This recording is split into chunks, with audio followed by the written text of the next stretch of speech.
she's training a class. She knows that people are going to be coming in. Does she think somebody's coming in early to help her out and is playing a prank on her? I don't know. Right. That's it. Yeah. I don't know. It makes me, just gives me the chills. So.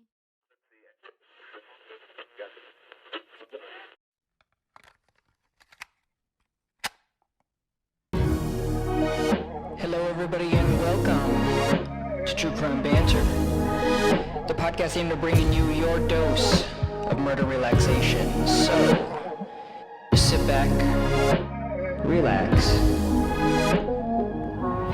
and enjoy the episode.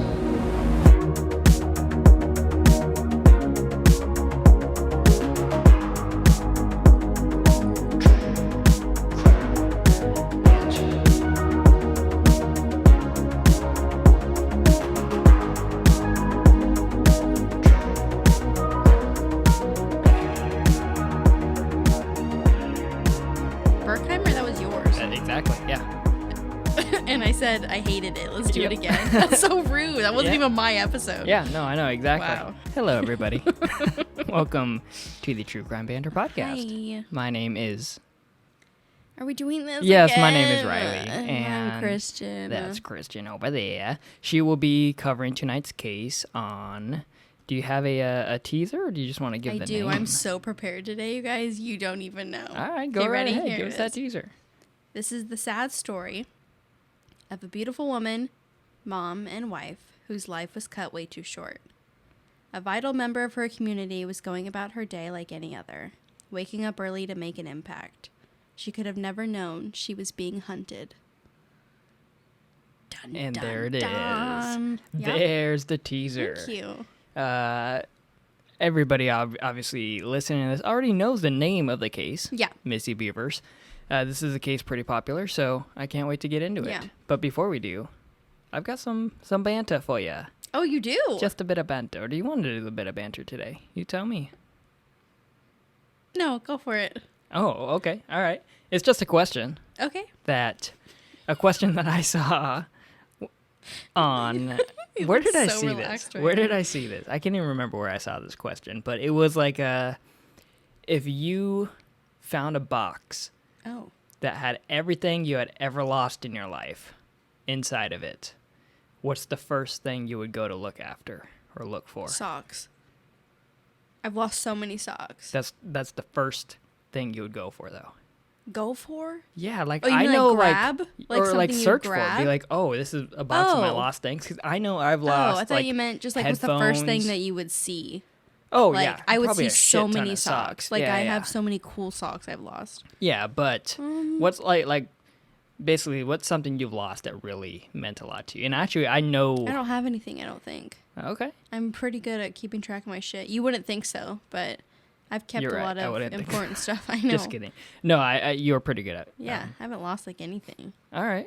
Mine would be a pink iPod that I had in like 7th grade. What? And that's the episode. Thank you guys for listening. I hope you enjoyed it. Okay, I did not think you were going to say that. Just because... I'm not hating on it. It's one of the... I'm like you. I try to keep track of most of the things that like are important, quote unquote, important to me. Well, things that are like worth money too. Yeah, like, there's not a lot of things that I've lost that I'm like, oh man, like that sucked losing. Yeah. But I do know it was in like 7th grade. I got this pink iPod Nano in junior high, and I thought it was like the coolest thing ever. I always wanted an iPod for some reason. But I remember like probably within the first 2 months of having it, I went to the movie theaters and I had it in like my basketball shorts, and I just remember that it slipped out of my basketball shorts in between the seats without me knowing, because by the time I got home, I didn't have it. Wow. And imagine what it would be like the playlist that I had. I or know, like to find that. Yeah. Just a lot of T-Pain and Chris Brown, I'm sure. Just a lot of... I can't even say anything because that was me too. I had a lot of that stuff. But also, that was back before like now all your music's on your phone kind of thing. Yeah, that's streaming. Back before you had important information on things. Like now your like debit card information is stored on your phone if someone finds it. Right. Like back then it was just music. Okay. So, yeah. You know, it's like whatever. It'd just be like, it would be like a mini time capsule of what you were interested in when it came to music. And if anything, it would just suck that all your effort was gone too. And depending if you pirated music or not, all your money would be gone too. What are you talking about? What is LimeWire? I have no idea. Yay, viruses. Yeah. Yay, Dane Cook albums. Yeah. That's pretty much all I can't talk about him anymore. He's been canceled. Really? Yeah. We'll talk later. Many a times? Okay, we'll discuss it later. Okay. But listen, back in 2006, he was not canceled. Yeah. So true. A lot of people weren't canceled at one point. Yeah. All right. Well, okay. You had shout outs. Yeah. Mm-hmm. You did. Yeah. These few comments, I'll save them for the next time. This is kind of a long case, so I don't want to get too much into the comments. But these few comments were left on the last case that we did, which is the one you did, which is Maddie Clifton. Yes. So anyway, these are all from there. So one of our OGs, actually, these are all our OGs, actually. Birdie_Hunter_Hawaii said, keep the banter. It's in the name.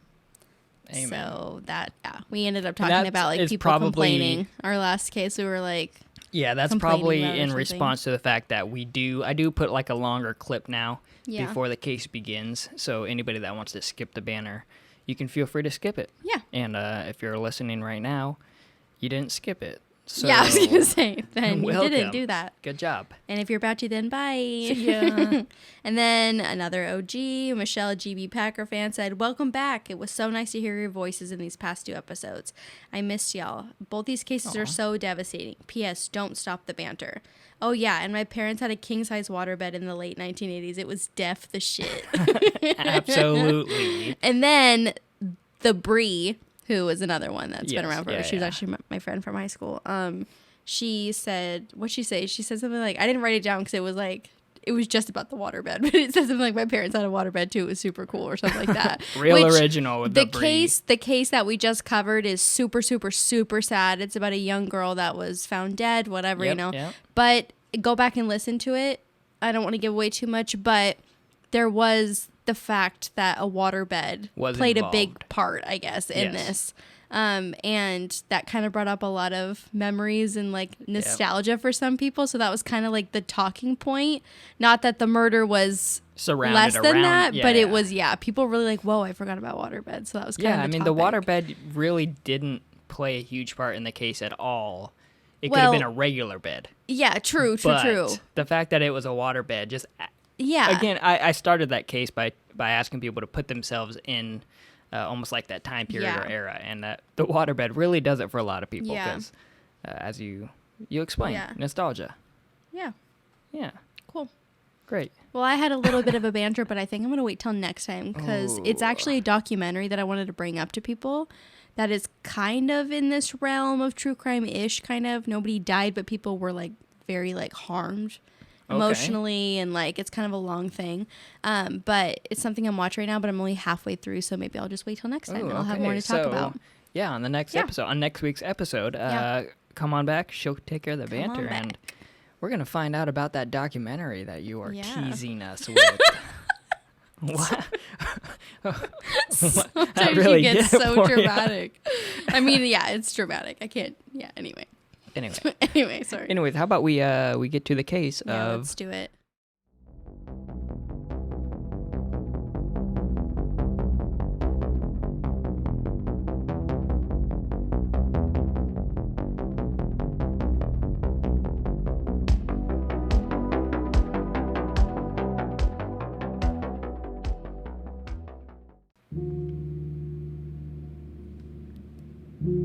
Terri Bevers, better known as Missy, was one of those people who selflessly gave herself to those around her and never asked for anything in return.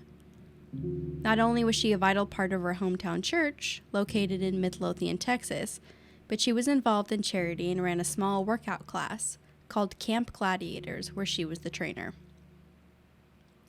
Years ago, way before our story takes place, Missy had graduated from college with a bachelor's in science, and after venturing out into the world, she met her now husband, Brandon Bevers.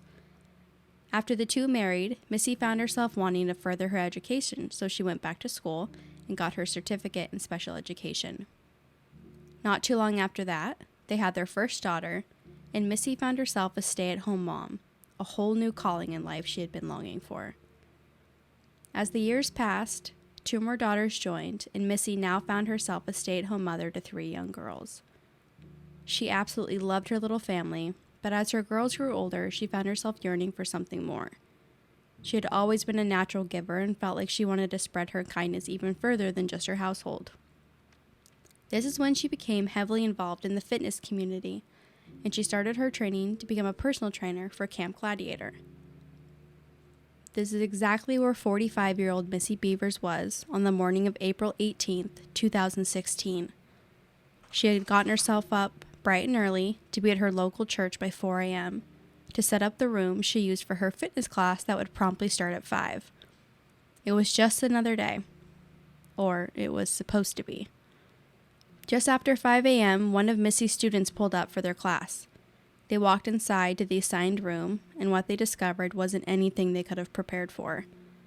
There, on the ground, covered and surrounded by blood, was the body of Missy Bevers. After 911 was called and paramedics arrived, she was pronounced dead at the scene. Of course, this was an absolute shock to her family, friends, her church, and her loyal fitness community. This was a woman loved by all, and now she was just gone. I couldn't imagine, like, walking into a fitness class. Yeah. Thinking that, okay, let's fucking get after it today. And yeah, then that's right. what You come probably take upon. your pre-workout, like how we do, Yeah. and we're like, get all pumped, ready to go. Yep. People probably have their, like, pump-up playlist ready. And then I don't know how pump other down. people are, but, like, I have a job that I have to be up super early. And, well, most of the time. And there's something about, like, being up that early, and other people will, like, know this. There's just something about being up that early where it's, like, you're up before anyone else. The air is, like, super crisp. There's, like, no sound out. And the sky super clear. I don't know. There's just something about it. And it kind of gets you, like, all pumped up and ready to go. Yeah, it's like that. I mean, you can get at midnight-ish, too, where it's just, like, Yeah, true. everything's dead. Especially if you're out, like, walking around and the streets are dead and stuff. I don't know. There's something about it, but... Like those, like, snow days where Yeah, exactly. no cars Yeah. are out. Super It's just, quiet. yes. Yeah. And, you know, these people that have been going to this class for her training sessions had been going for a while. So I can just imagine they did this every week. This is just something they get ready for. And then this is what they find. Missy had many puncture wounds to her head and chest, explaining why there was so much blood found on and around her. She also had intense defensive wounds, showing that she fiercely fought back. They didn't really have any theories to go on. This was a bizarre and random attack in what was supposed to be an extremely safe town. But with a quick glance around, police noticed that the church had video cameras. Convenient. Now, we've all gotten our hopes up here for, right? With cameras. Some are Yeah. just for show. Some the footage is taped over every 24 hours, whatever it is, you know. But in this case, we actually had footage. Now, because I love you guys, I'm going to walk you through this. Aww. This case is a very popular case, so chances are you've either seen a ton of the footage or you've at least seen clips. But for anybody that hasn't seen it, I'm just going to paint you like a little fucked up picture about this, okay? Yeah. So, Yeah, I will say, when you brought up this case, the name, Yeah. Missy Bevers. because I wanted you to do this one forever. Yes. And I was like, okay, yeah, it's a good case. Yeah. But when you brought it up, I was like, which one is that? Because there's a few of them that I have memories of, a few names that I confuse or swap, cases with. Yeah. And immediately you type in the name and Yep. a clip of the footage pops up and you don't forget. No. You know, Yeah. instantly what case we're talking about. And this isn't footage of someone getting attacked. This isn't a robbery thing that you see somebody getting held up. This is weirdly less exciting than that, but somehow insanely creepy. Yeah. And something I've never seen before or since. Yep. And it's very easy to go onto YouTube, type in Missy Yeah. Bevers, and it'll every clip will mostly be Yeah, this. and all of not all of the footage has been released because police have to keep some of that to themselves, but what is out there is actually still quite a bit. Yeah. But mainly what you find out there was released because the police were using that as something that they wanted people to watch on the news when it was first released, because they wanted you to try to identify the person. Yeah, there's a So- lot of info throughout it, and so I'm going to let you describe it, obviously. Yeah. But if you guys do want to get a more in-depth look at it, Yeah. you can go look at it yourselves Right. as well. So, like I said, for anyone that hasn't seen it, this is kind of how it starts. So, you press play. You see a very normal hallway that you would expect in a church. Vinyl floors, flyers on poster boards on the hallway, benches, a little trash can. And then you see what appears to be a man. Now, speculation as to whether this is a man or woman has come out because the person is disguised and covered, and so they can't say it is or is not a man or woman. So that's kind of why. But for storytelling's sake and based off my visual analysis, it looks like a dude. It looks like a dude. So I'm just going to call it a him this whole time. I don't really care. So, yeah. Description of the man. He is completely covered. When I tell you can't see anything on him, you can't see anything. There's no skin, there's no eyeballs, there's no anything. Normally, I wouldn't bring this up because who cares? And we're not about body shaming over here, but when it's a murder, I will shame all day. I don't care. Yeah.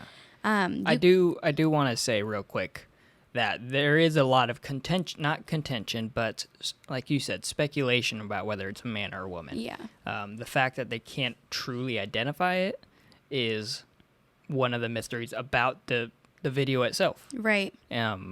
Obviously, I'm on board with you that I will get into it a little bit further as to why I think it's a man also. Yeah. And so if anybody's out there like they don't know if it's a man or a woman, like that know this case and are really Right. holding on to that fact, we understand, we get it. Yeah. We're not making any Right. real assumptions. We're just kind of going off of what we. Yeah, but I'm like, yeah, but also, yeah, I'm 99% sure it's a dude. Yeah. It just looks like a fucking dude. Yeah, But, and if you want to know why, yeah, we'll just keep listening. But also, these shows are about like your opinions and stuff, and that's just mine. So, like I said, we're not about body shaming, but if you really want to like have a picture painted, this is like a very stocky person. They're thick with 3 C's, right? Yeah. Like this is a thick person. And when he turns to the side, you can definitely see like a protruding pot belly on this guy. As far as clothing goes, starting from the feet, he's seen wearing very tall black combat boots, black pants, and a black long sleeve top that is underneath what appears to be a black bulletproof vest. On the back of the vest, it said the word police. He's also wearing black gloves and what almost looks like a motorcycle helmet, kind of. It basically looks like riot gear minus the protection shield they usually carry. Not to mention, it looks like he's carrying like a hammer, like a fucking hammer in his right hand. As far as his actions go, I kind of wish I had something more exciting to bring to you, but it's just him walking around, which adds to this whole thing because he's not really doing anything, but it's the anticipation of the video that you know how it ends. exactly. Yeah. And that, I'll let you keep going on. And he's walking around slowly, like very slowly. He does not appear to be in any rush at all. He does not seem to be concerned, like even slightly, that he's going to be interrupted or be caught by anyone. He slowly walks up to a door, checks the handle. If it's locked, he tries a few more times before slowly turning to try the next door. It's almost like a tad robotic. If it's unlocked, he opens the door and slowly looks around. He then calmly heads to the next door. Camera by camera, shot by shot, he repeats this process, all while taking his sweet time. There's only minutes of this footage that is out there, but it's said based off what police have in their possession that he did this for about a half hour before he encountered Missy. So for a half hour, what you guys are seeing, if you go look up the footage, we'll post a little bit of it too on the Instagram when we do this, but what you're seeing, just imagine him doing that for an entire half hour, and it's just so creepy. Weird. Yeah. Just weird. And for me watching this, it was so stressful to know that on the other side of the church, Missy is just like probably putzing around, getting her stuff together, getting ready. probably singing to herself like I would, just like, setting herself up, probably got some music going, trying to get herself pumped up. And I just can't even like mentally put myself in the state where you're just doing something you would normally do 1,000 times, and you just turn around and there's just like a dude with a hammer in like full gear. Which is like you would just know you're dead. Like you would just know I'm so fucked. Like you're trapped in a room. And she's not a big lady. She's very small. No. Yeah. And I agree. It is a weird. I mean, there's a lot of situations where people end up dying or badly injured, and it's exactly what you're talking about. You're just doing something that you do. Yeah. Every day consistently, and once something goes wrong, whether it's driving to work, getting into your car, or I don't know, going for walking your dog. Yeah. Anything could happen at any moment, and life changing or sadly life ending. Right. I agree. The creepiness is added to that when you know what is about to transpire. Exactly. After police review the disturbing footage, they are able to put together somewhat of a timeline. At the scene, police had found a side door pried open using some kind of crowbar. They saw on the footage the suspect breaking in at about 3:50 a.m. This is when his creepy movements start, so it all matches up. Upon further review, investigators notice the suspect walks with a slight limp and his feet are turned outwards. This is something that I didn't notice when I first saw this footage maybe a year or two ago. I was just watching him do creepy stuff. The last thing I was looking at was his feet. And then once I heard this, I was like, oh, I totally see it now. And in some of it, you can see him kind of like leaning on a wall a little bit. And people think like because of his limp or maybe an injury or something he had, he's trying to keep himself up and kind of stabilize himself. So these are all clues that people are kind of like trying to match together. See if it kind of points to anybody they may know, things you can kind of put out to the public. More things that causes speculation as you watch this. Yeah. Something else that was noticed in the footage was his purposeful attempt to damage property during his walk around the church. In some footage, he is seen just like hitting random walls and hitting glass windows and just like random shit that has nothing to do with anything. What some people think is either he was trying to make this look like some kind of a crime that it wasn't, whether it was like some kind of somebody was coming in to trash a place or didn't account vandalism. Didn't account for the footage, didn't account for the camera, so he was trying to make it look like something that it wasn't going to be. Or some people think that he was trying to make sounds on purpose to like get somebody to come out and see what it was so that he didn't have to search room by room.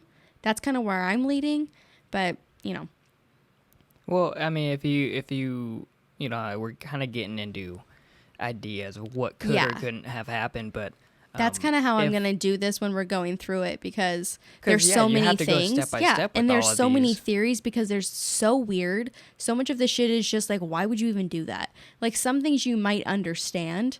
If somebody as sad and as cruel as the outcome may be in some kind of murder case, you may be like, okay, I get why he would do that. I get why somebody in a staged robbery would pull out drawers because they want to make it look like that, but they didn't do the next step, which is taking stuff out of the drawers, actually taking things, whatever it is. You can kind of see that some of this shit just seems pointless. So really all you can do is guess why they would be doing it. And I think talking about like his nonchalantness, just going through this hallway with no and conviction, really. Right. Just almost like come out wherever you are type thing. Yeah.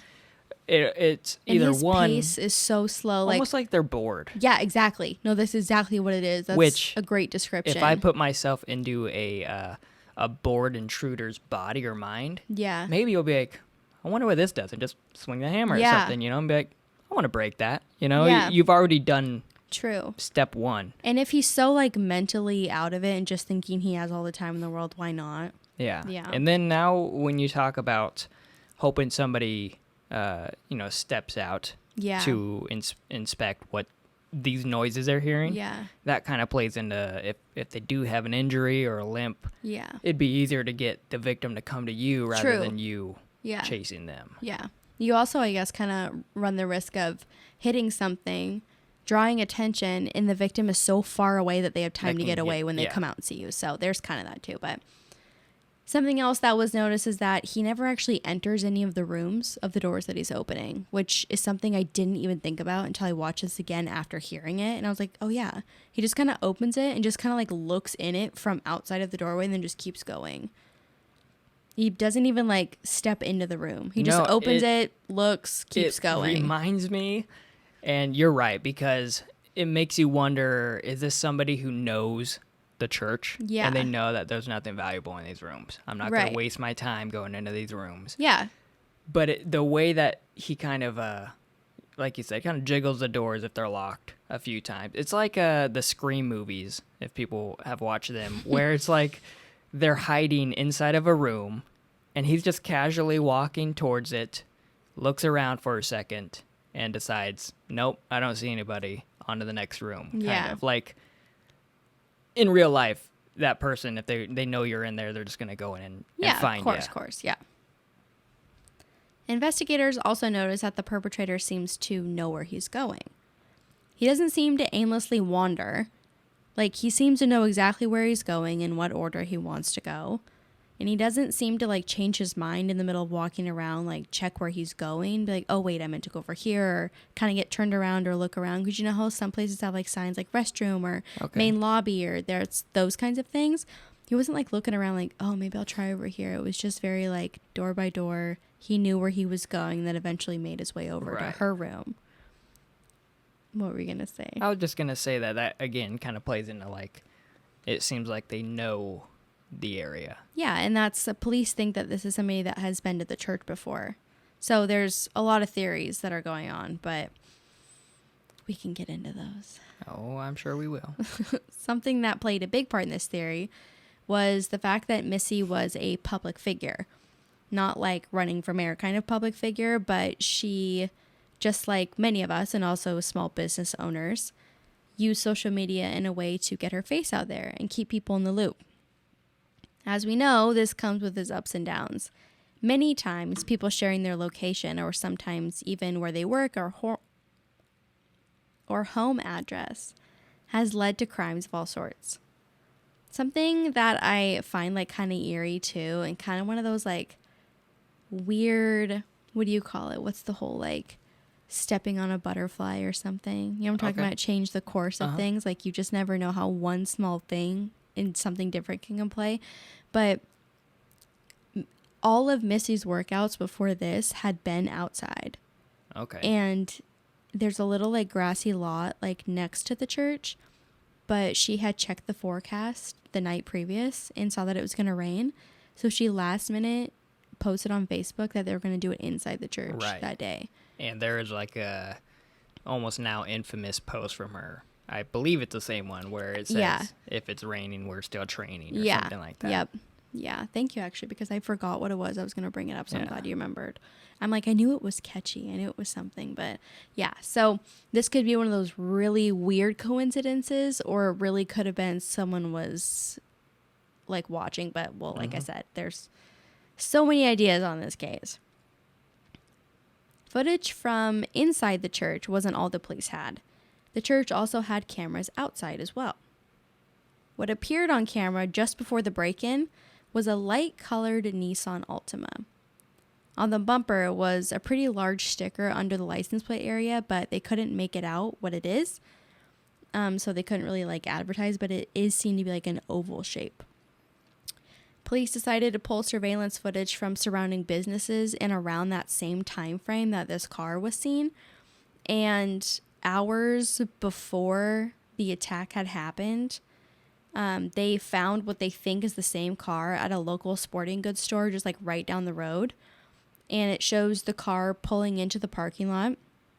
Empty, of course, because it's like 2 a.m. Something like that, right? Yeah. And the lights turn off and the car's in park. And it's there for, it said several moments. I don't know what that means to them, but it said several moments, and then the car is seen turning on again, turning on the lights and heading out. So a still frame of this car has been released, but the driver has never been identified or come forward. And I kind of put in here, like, what are the chances that a random car is in the parking lot around the same time of this murder that would looks just similar. happen to, yeah, exactly. And I'm like, It's got to be a it. car that just happens to pull in and then leave at the same time that a murder's happening, like, you know? Yeah. Yeah. There's not any footage or security camera tape of the rear of the car in the sporting goods, though, where they can see that Exactly. same It just looks like oval the same sticker. kind of car. Yeah. Yeah. Which, again, driving around that early in the morning, even though there is, a number of Nissan Altimas that exist out there, Yeah. to be driving in the same area at the same time, Yeah. there is a good chance, I think, that Yeah. it's probably... And this is where time of day really helps out, because how many Yes. people are driving that time of day? Yep. Yeah. So like I mentioned before, Missy was loved by everyone. So who would want to do this, and what was the motive? Like every other investigation, of course, the husband was questioned. Brandon had actually left the day before, boarding a flight to Biloxi. It's kind of a weird name. Yeah. I didn't know how to. Biloxi, Mississippi, for an annual fishing trip at noon. And he had arrived that evening about 7:30. He called Missy about 9:30 to say goodnight, and phone records back this up. So the husband's cleared. Well, at least his own two hands didn't do it right. We can't always rule Right. out that just because they weren't present doesn't mean they didn't have a friend do it or something. Yeah, there are too many cases. Right. Sometimes it's not a coincidence that the spouse They're is gone, exactly. going back to, oh my goodness, I'm forgetting the case, Henry McCabe. His wife was out of town. Yeah. And right. so if you guys want to hear about that, go back. I don't remember what episode. Yeah, especially Henry if you're McCabe. into aliens. Ooh, yeah, that's the first mention. But yeah, sometimes it isn't a coincidence that Yeah. the significant other is not present. Not that at we're the saying time. the wife did it, because there's no proof in that case either, but it's just another example of the There's a wife being lot out of yeah. town. Yes. Yes, she has not been charged or Yes, anything sorry. for that. I'm No, not. it's okay. But actually, maybe she has. You'll never know unless you go back and listen. Okay, anyway. But no. Police looked into this theory, pulling the Bevers' financial records to try and find any large cash withdrawals related to a possible murder-for-hire plot, but nothing. Something extremely weird that came to light during questioning of the family. Turns out Missy's father-in-law, Brandon's dad, had dropped off a blood-covered shirt at his local dry cleaners. The dry cleaner had recently seen the news footage about Missy and put the last names together, plus it's a small town, and contacted police to report the stained shirt. Which, thank God. Yes. It's too many people. I know, sadly, too many people ignore it, or... Yeah, in the past, I would be that person and be like, oh, that's weird. Anyway. You would. Like You would, years I could see ago. that. Now that we're doing this podcast, I'm Yeah. like, no, you see something, you should probably say something. Yeah, about everything. It doesn't even just apply to bloody shirts. Well- like, whatever it is. People being assholes, say something. Yeah. Yeah, there's a lot of shit we could go into on that. But anyway. Or if you see a dog in the street, pull over. Or two That's dogs, another story. Definitely pull over. Anyway. When questioned, the father-in-law, Randy, had said that his chihuahua had been attacked by another dog that day, and the blood was from his dog when he had rushed her to the vet. So police got a warrant for the shirt, and when tested, the results came back as canine blood, Unlikely story. confirming Randy's story. Also, super sad note, but the dog did end up passing away. Jesus, I didn't actually know that. I know, it's super sad. So not only is he dealing with his daughter-in-law being murdered, but his dog just fucking died. My So goodness. yeah, pretty fucking rough. Pile it on. Yeah. People thought that the video footage of the man limping looked a lot like Randy. So people were like, wait a second. Right, he kind of because- has that limp. He's kind of a bigger guy. So they kind of started being like, wait a second. But Randy also had an alibi.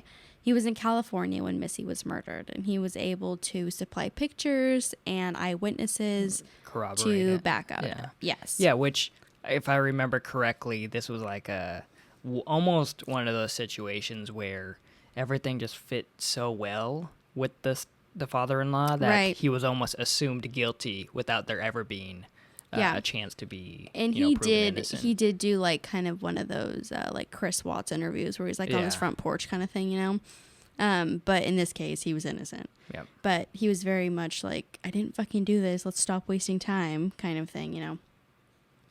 Something bizarre that came up during the questioning of the friends was when a close friend of Missy's said that In the days leading up to her death, Missy had been receiving creepy messages on the site LinkedIn.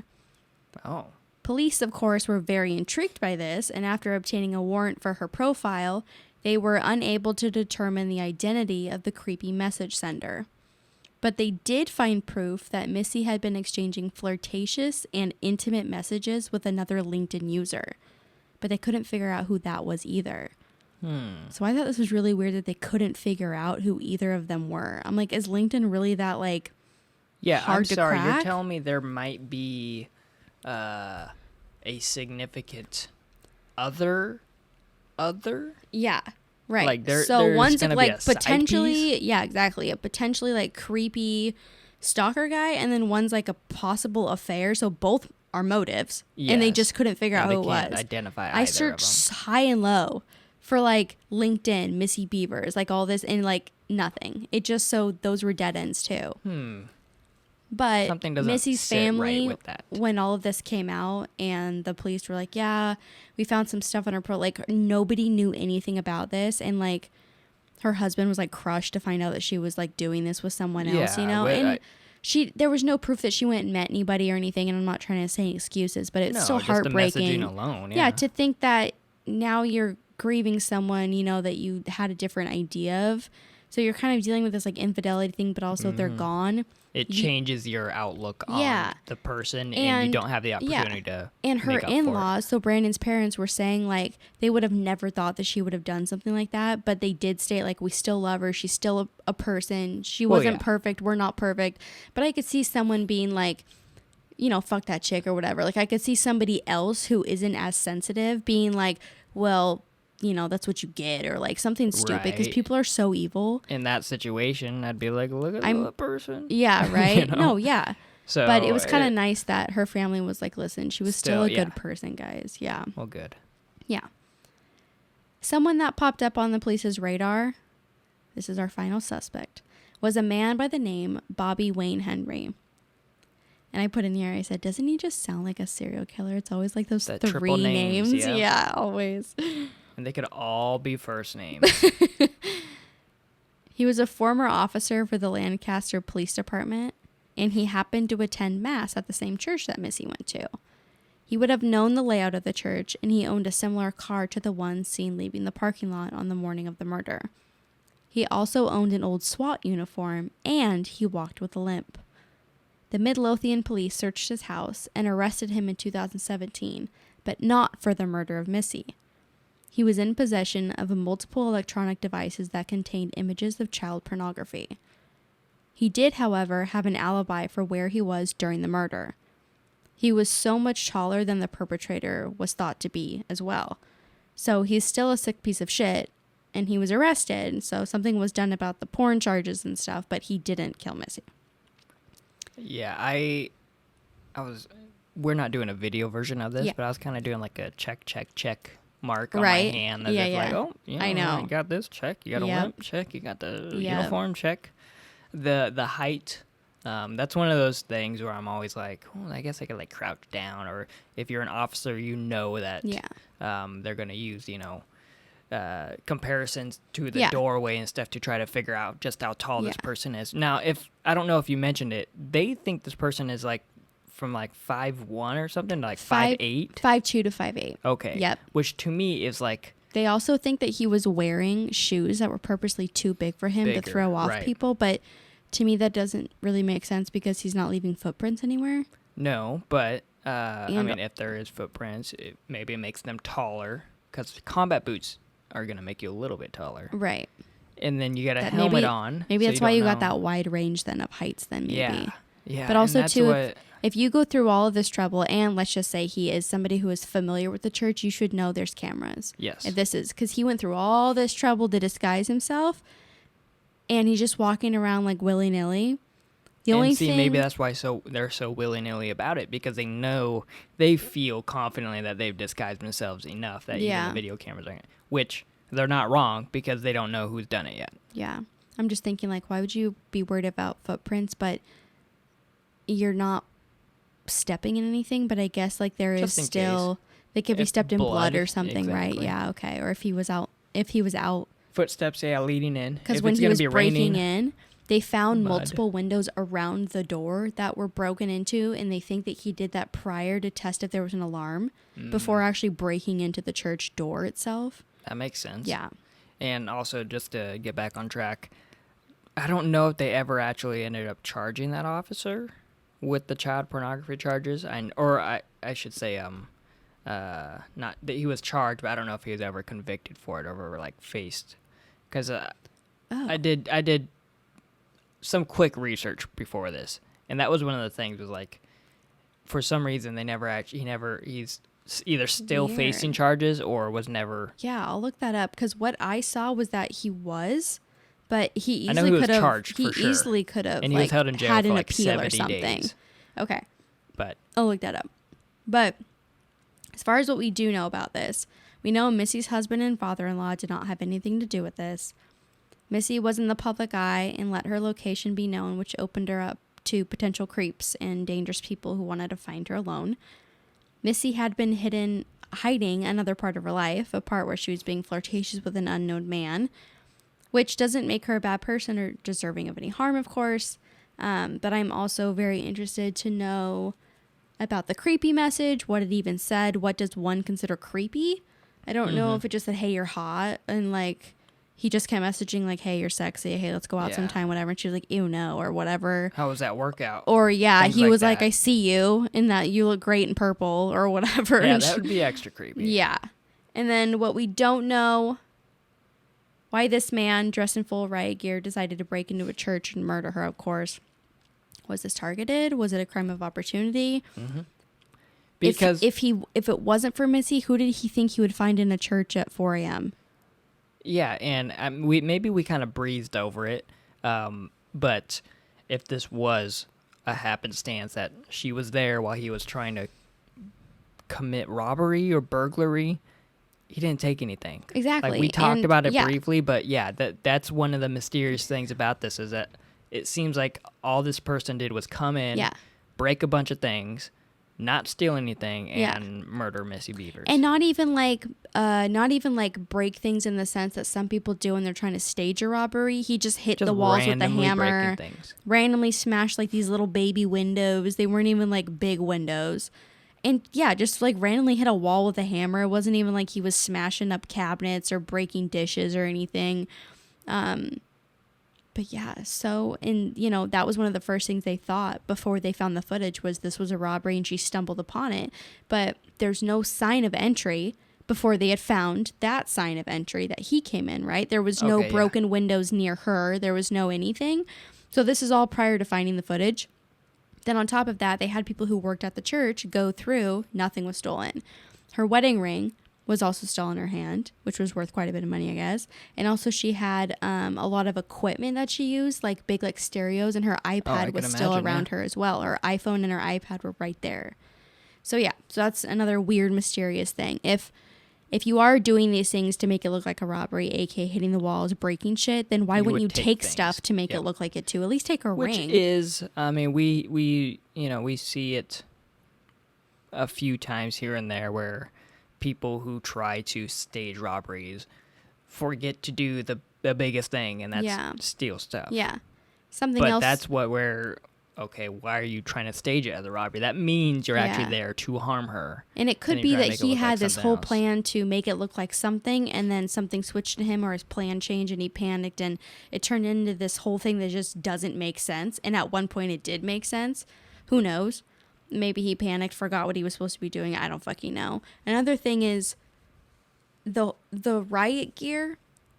I don't understand it if you were anticipating one person. If you were anticipating a lot of people, I could see you using it as like a defense thing where if people were hitting you or trying to get you or whatever, the more thick clothing, the more like defensive tactical gear you have on like kind of works. But if you're doing it to like make sure no evidence or anything gets on you or you don't have anything on you get off of you, that kind of makes more sense. Mm-hmm. Obviously to disguise too. Because he is covered. Every inch of him is covered. This isn't like just gloves and a sweatshirt and a ski mask. No. This is like, I was thinking it's maybe... almost like he could he could lose items and still be fully covered, and you Yeah, couldn't tell he what is the layered, race of the person fully is. layered. Yeah. And it almost looks like he's so layered that when he walks, and it also because he is kind of a heavier guy, his arms are kind of out to the side, almost like a penguin. Like he has so much meat on his torso, his arms kind of automatically stick out a little bit. And so maybe we can kind of get in right now a little bit of detail as to why we think it is a guy, why it makes sense. Because, one, Missy Bevers is leading these training classes, right? Yeah. So it's not like she's not in shape. Oh, So yeah, it's not exactly. like your typical average Yeah, woman would just be able to walk in You and picked on overpower like her. a little firecracker, like athlete. Yeah. And then you add in the fact that you're choosing to wear this additional equipment on top of you. Yeah. Probably at least an extra 10, 15 pounds of Right. SWAT gear. To then overpower her.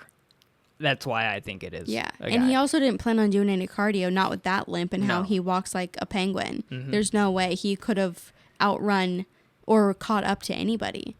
He would have just had to corner her in that room like he did. There's and no hope fucking that way. that is what happens. Which, Yeah. but they don't have actual footage of inside the room. Is that right? So people think that it's speculated, of course, that there is, and of course, like they can't show anything, Yeah, or obviously not. or there's footage of him entering the room, but they don't show any of that.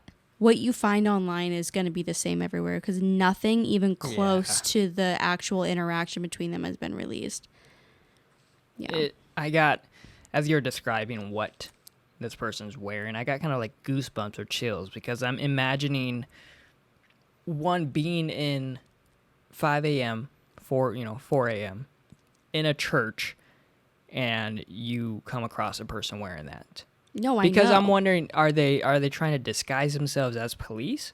Because obviously you're wearing the SWAT gear. Yeah. Do you wonder what the interaction was between the two of them? Yeah, and that's I'm getting Like, where them. she was I like- am getting them again because it's like a pit in my Listen, stomach. I'm not trying to make this about me at all, but I think as a woman who has been up at these early hours and been by herself in a location, I mean, granted, teaching a workout class in a church is not the same as a barista, but you are alone. I still have to go out, unlock the thing. I'm still outside, and it's still completely pitch dark everywhere. Rarely do coffee stands have a ton of lighting around them. They're usually in these weird parking lots or whatever. And there's places people can hide. There's like when you're in the stand, people can try the door probably. Like if they think you're in there alone, like I don't know. And I can just imagine like she probably had a key. They probably gave her a key because they trusted her. So she probably thought there's no fucking way anyone's getting in here because no one has a key except me. This isn't like a church is just open to the public. She And- had no idea that on the other side of the building, someone was breaking down the door. Right, and so now put yourself in those footsteps of that person then walking in. Yeah. Do you think And- first, obviously you're like, how can I help you, kind of? Yeah.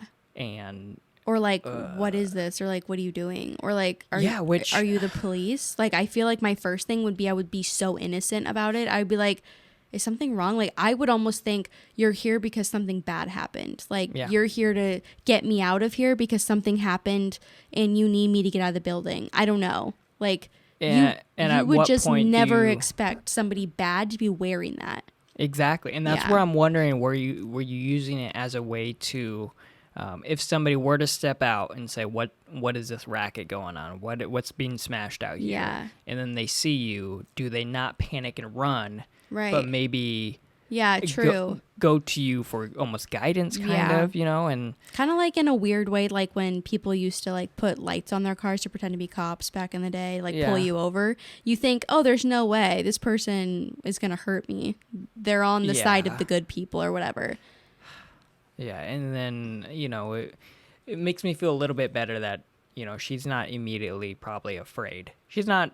I don't think she's immediately No. terrified. She is I don't- maybe worried, I but bet you he didn't even say anything. I bet you it was so creepy. Yeah. I bet you it was one of those weird, like, oh shit. And then he just starts coming towards you. And then you see the fucking hammer in his hand. Game over. mm-hmm. Like, And she's I don't probably- want to like default to like scary movies or TV shows, but like she's training a class. She Yeah. knows that people are gonna be coming in. Does she think somebody's coming in early to help her out and is playing a prank on her? I don't know. Right. That's it.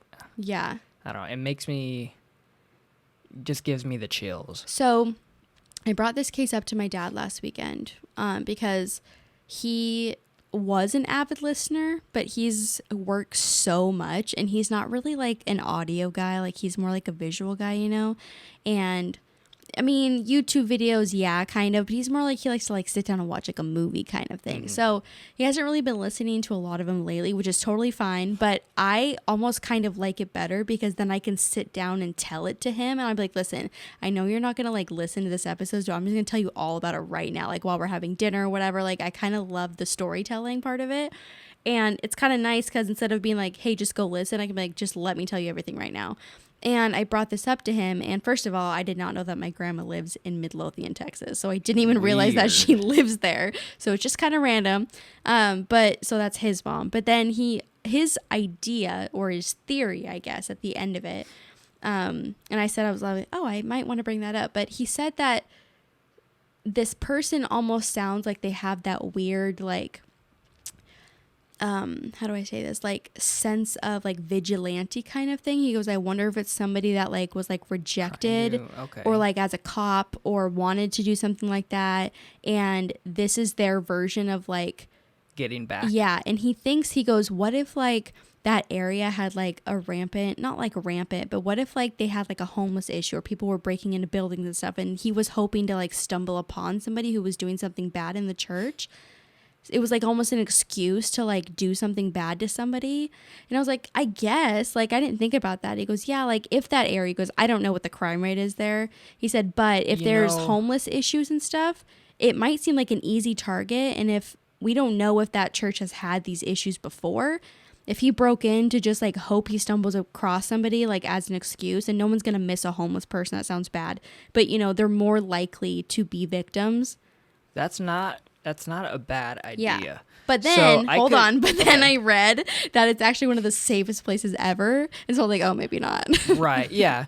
But if you do have somebody, and you see it in movies, I feel like I'm bringing up movies again. Yeah. But because what your dad's talking about kind of sounds like it would be in a movie. Right. Someone who wanted to be the good guy. Yeah. And was turned down, and so now is quote unquote the bad guy. But doing it in the bad way, right? Like it started off with like good intentions. Like he wanted to like serve his community, whatever. Yeah, and so this is a theory to go with your dad's theory, where if they are there and their thought is, how can I force my way into the police force? Right. Or get recognized as like an honorary deputy or something. Yeah.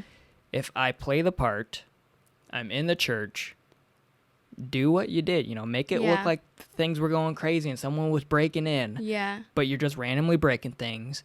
And if you happen to come upon somebody, right, it looks like you can capture them, reprimand them, and then you look like the good guy. Yeah. Now, if he comes across Missy and she's like, you're the bad guy in this situation. Yeah. You shouldn't be here. Right. I have this space rented out. Yeah. And then you flip a switch. Well, Not flip a switch because you're still... because she caught you. Yeah. So she caught you where you're not supposed to be, because technically now you have a witness. Now you're the bad guy. Yeah, that is exposed you because you broke in. Now you're the bad guy. Exactly. Now you are, for real. And now she's a witness, and now you have to get rid of her. So but that doesn't make up for the fact that this person is so unidentifiable. Right. If you want to be the hero, you want to be identified. Yes, but in this case, it went terribly wrong. But something else I thought about. But you're not planning on it going terribly wrong. No. But you were only look like the hero if you stop somebody else. Stop somebody that's bad. Yep. He killed an innocent person that was like a normal woman. And that's where which he probably realized, oh, fuck, I'm so fucked. If you are on that verge of willing to stage a robbery, right, kind of how it sounds, in the hopes that somebody does choose to come in that you could... quote unquote, stop and be the hero. If you're on that edge in your mind, then it's only one more step to you're crazy. You could kill somebody. And if there's a person that steps in and stops you from looking like the good guy, you might end up killing them. This just blows my mind, too, that this is not a big town. And you don't know anybody that drives a Nissan Altima, like a light colored Nissan Altima with a little oval sticker, that walks with a limp, that has a big old gut. Here's another thing. Amazes me. Are we interestingly going to enough, say the because same thing, maybe? Go what? ahead. No. You Go go ahead. right ahead. I was just going to say, like, are we thinking about somebody who's passing through? Like, maybe somebody who wasn't supposed to be there No. for a long period of time? Because then I'm thinking, how did you know she was going to be there? Yeah, no, I think But is it a family member who said You- something like, you brought up the limp. yeah, Now, I have a customer who sadly just over the last few months had the lower portion of his leg removed okay, and now has a false leg there, okay, who walks very similarly to somebody who is in that footage. okay. So is there a possibility that this person is an old Army veteran or something? You know, Oh. something that Yeah, which would explain the mental issues, Yeah. honestly. Thinking that they're, like, doing good having or the something. gear. I had an old neighbor that was like That makes sense. ex-Air Force or whatever, and he used to always warn me, get all the guns, the government's coming after us. This was like a decade ago, and I love it. I wouldn't be shocked if that guy ended up being a person that would do Yeah, something like this, right. trying to protect the neighborhood, but then Right. also going psycho at the same time. I feel like I don't could, know. like, go on about this all day. There's so many, like, what ifs. And Yeah, because that would that's- be now if the person does have a fake leg, that narrows it down pretty quickly. I don't. Okay. No, you're right. It does. No, I'm no, just no. saying. You're right. You're right. Because they're so covered, I don't know how we would prove that. But this is one of those things where it's so obscure, and right when you think that you're like, oh, it seems like he's doing it because of this or whatever, then something you're like, but then why Doesn't the fuck make would he do sense. this? Yep. Yeah. But that's kind of where I think, like, either they're mentally handicapped or deranged, which, when you do this stuff, you kind of have to Yeah. be, even a little bit, or delusional or whatever, off his meds. That's why that's like, you could go anyway. It could be one plan that turned into another one that ended in another one kind of thing. It just, these cases like this, the theories are just And insane. the last part that, that is why this case is intriguing. Yeah. Because there's so many theories that you could go for, but then there's parts of it that doesn't make sense if that's the theory you choose to follow. Exactly. Now, the only thing that not causes me concern, but there's obviously a lot more footage about what happened after he killed her Yeah. and what even led up, how much footage, how long was he really in the building Right. before? What do they say? About a half hour before she... Yeah, 3:50, and they think she was murdered about 4:20. And so, again, there's only a few minutes of footage. Yeah. In those other 25 Yeah. minutes, is there something that Yeah. gives it away that if they're questioning, a suspect, if they bring up something that's not in the Exactly. footage, Right. they're holding it to, Yeah. holding their cards close. There has but to be something, yeah. there is. What is it? I don't know. And Yeah. if the public was exposed to it, would it make more sense? But at the same time, you're running the risk of blowing your coverage, I Yeah. suppose. I don't know. It's the additional footage that we haven't seen probably says a lot about how he left the building. and Was he covered in blood? Like, what you the almost think you'd intention have to was. be. Was there a trail leading somewhere? Yeah, I just feel like the minimal amounts of footage of this person just limping around Yeah. slowly, almost methodically, but with no intention. Yeah, exactly. But also with the intention to look like Right. there's no intention. Yeah. Like, it doesn't make any sense. And you're right when you said earlier, he looks bored almost. Yeah, like, come out Yeah. wherever you are. Like, I don't know who I'm chasing this is after. This but is not like a super great example, but if you go to like a friend's house or a family member's house or something, and like you go inside and they're like, hey, sorry, I'll be just a minute. So you're forced to like hang out in this Yeah. house that you've never been. You just Yeah, like kind you of just look kinda, at like- stuff. You're like, oh, look at these pictures on the wall over here. And oh, they have a bookcase. I'm just going to go over here and That's look at their exactly books. it. Or, Like, you've never been there, Yeah. and it's interesting, but not interesting enough to be like, oh my God, this is amazing. yeah, you're just like, And then oh. just every once in a while, you just swing a hammer at the window. Okay, yeah. Like- Anyway, last little bit. A couple years after her murder, Brandon wrote a long message for everyone to see. I won't read the whole thing because it's pretty long, but he basically states that he's done searching for his wife's killer. He says how it's impacted his 3 daughters and how it causes them immense stress. Every day, they deal with not only the loss, but the brutal death of their mother, and they don't feel safe. They wonder if something like this will happen to them or happen to the dad. He says that instead of spending all of his time trying to track down this person, he's decided for him and for his family's health going forward to spend his time reflecting on the good and sharing Mrs. story and everything that she's done for others. He says this is what she would have wanted. Yeah, I don't blame him. Yeah, he got, and all the titles that were like, husband stops looking, for husband doesn't care about finding wife's killer, like all this stuff. And that's not the point of it. If you really go, if you really go read it, and I think it's because it was, 2 years or less after her murder, he was like, I'm done. And I think a lot of people think that might be really quick. Yeah. But I think when you have 3 kids at home that you're trying to make like a normal life for again, and they're all kind of grieving in their own way, and they're all super scared and stressed out. Like, it's not like your mother didn't die from natural causes. No. You didn't get to spend months with her as she suffered on a hospital bed with cancer or something. You didn't get to spend all this time with her. You just went to bed and she was just dead the next day because some crazy maniac attacked her with a hammer. Sure. Like, that's insane. And then not only that, but then your dad and your grandpa are being like persecuted and think that they did it. And then somehow in the middle of this, you're doing interviews all the time. Somehow you're supposed to still go to school. Like, there's so much. And then you have to plan a funeral. And then, and he was out there during those 2 years asking the police all the time, calling them all the time. Like, there's all this evidence that he was out there doing all these, like, vigils and stuff. He wasn't just sitting there. Yeah. And so he's exhausted 2 years straight of doing all of this stuff. Just could not imagine. Yeah. And then, that stress of the fear that it might be a person come after you. Yeah, that they know, and that it's somebody in your church or somebody that your mom knew or something like that. Who knows? Yeah, I can't say. I don't know what I would do in that situation. Yeah. Whether they're all pretty young not. too. Yeah, they're all like in their teens or something. I mean, but yeah. And again, you're telling me they don't have any info on the LinkedIn people. Yeah, which I find is that crazy. Hard to believe. But at the same time, I mean, it is what it is, kind of, like, why wouldn't they not follow those leads? Right. So if there's anybody out there being like, nope, it's the person that, messaged her or the person that she was having an affair with, quote unquote, then I don't know. And I know this is a long shot, but we don't usually cover unsolved cases, but there are phone numbers that I'll put up just in case this reaches anybody has any idea who's like, oh, that guy's kind of walks like my grandpa or whatever, and he happens to drive a Nissan Altima. What does your grandma drive?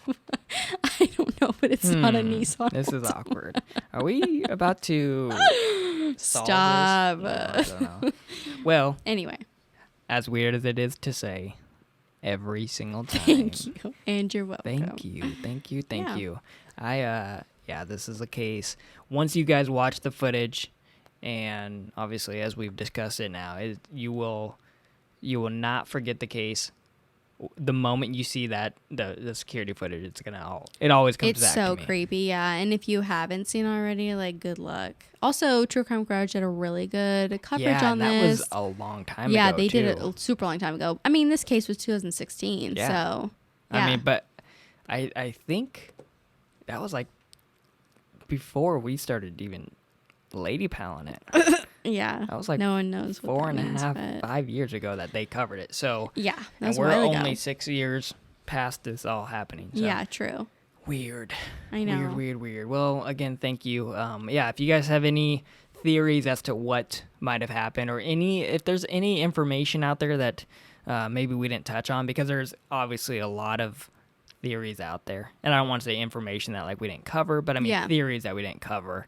They're like, oh, speculation on this guy or that guy. Like, I want to know. Yeah. Leave it in the comments or there's actually, if you guys go look at any videos, anything to do with this, even if it's a 20-second clip, the comment section and Reddit too, but the comment section are always like, oh, I know this guy did it. The police, they didn't even look at this guy, or I know it was somebody from her workout class that came early and then just took off their disguise and blended in with the workout class when the police got there. Like, people are full on in the comment section. Which, the weird thing is, you can't be like, you're crazy. You're wrong, because there's so many. We have no idea. I know. Wow.